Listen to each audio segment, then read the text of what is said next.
آئے بیٹھے 6 7 8 دن انہوں نے بیٹھے, لیکن اس کے باوجود واپس امریکہ میں بیٹھ گئے نا.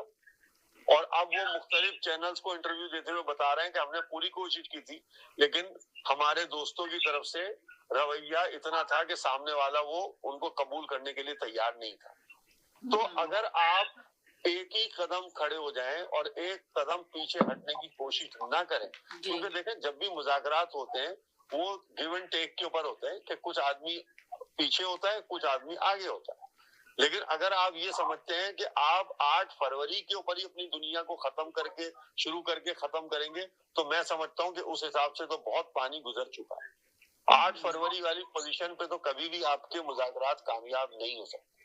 اگر آپ یہ سمجھتے ہیں کہ وہ 8 فروری والا پورا ریورس کر دیں, گیئر اپ کر دیں اور آپ کو اقتدار میں دے دیں اور آپ کو اقتدار میں بٹھا کے اور بقیہ سب کو بند کر دیں, تو یہ تو ناممکنات کے اندر سے نظر آتا ہے. آپ جس طریقے سے مستقل حکومت کے خلاف بیان بازی کر رہے ہیں, آپ نے کہیں نہ کہیں تو رکنا پڑے گا نا.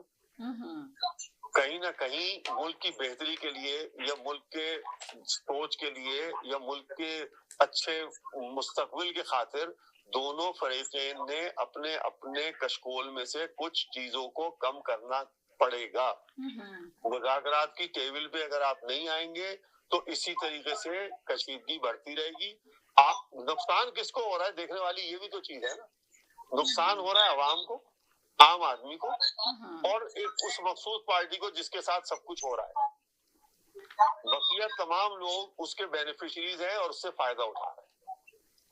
اب آپ یہ سمجھے کہ ہم اسی طریقے سے کشمکش اور جنگ کے ذریعے یا کشیدگی کے ذریعے وہ سب کچھ حاصل کر لیں گے جو آپ کی خواہشات ہیں, تو وہ تو مجھے نظر نہیں آتا. اگر آپ یہ سمجھتے ہیں کہ سہیل آفریدی کے ذریعے آپ اپنا رویہ یا اپنے سہیل آفریدی کے بیانات کے ذریعے, سخت بیانات کے ذریعے آپ یہ سمجھتے ہیں کہ سامنے والے کو زیر کر لیں گے, تو سامنے والا بیانات کے ذریعے تو زیر ہوتا ہوا نظر نہیں آتا. کیونکہ انہوں نے آپ کو آزما لیا ہے, ایک دن نہیں 3 سال سے وہ آپ کو آزما رہے ہیں, اور ان کو انہوں نے یہ دیکھ لیا کہ آپ کے اندر اب کتنی پوزیشن ہے کہ جو آپ اسٹیبلشمنٹ سے لڑ سکیں. اور یہ دنیا جانتی ہے. اب آپ کا کہنے کا مقصد یہ کہ انہوں نے دیکھ لیا کہ آپ میں کتنی پوزیشن, کس پوزیشن میں آپ کھڑے ہیں کہ اسٹیبلشمنٹ سے آپ لڑیں. اب ان کے اندر وہ پوزیشن ہی نہیں ہے کہ وہ اسٹیبلشمنٹ سے لڑ سکیں. لیکن سمینا میں آپ سے ایک سوال کرتا ہوں, ذرا سوچئے گا تو مجھے بتائیے, یہ بتائیں کہ پاکستان کا سب سے اس وقت متاثر کن اور افیکٹڈ صوبہ کے پی کی ہے یا نہیں؟ ہاں 100% اس وقت تو اور یہی ہے. پاکستان کی سوچنے کی تو بات ہی نہیں ہے. سب سے مین چیز یہ کہ آپ کو بھی نظر آ رہا ہے. جی, پاکستان کی سب سے بڑی ناقابل تسخیر چیز فوج ہے یا نہیں؟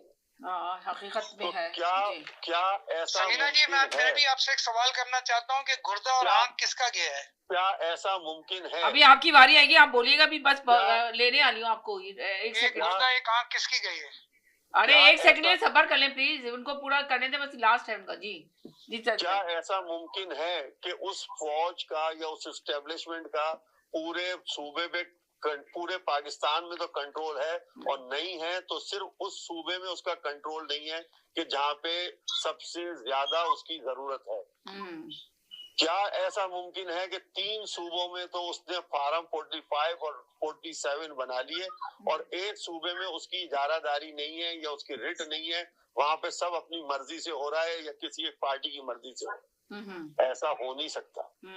اگر علی امین گنڈا پور ان کی مرضی سے آ سکتے ہیں اور ان کی مرضی سے جا سکتے ہیں, تو سہیل آفریدی بھی ان کی مرضی سے رہ سکتا ہے.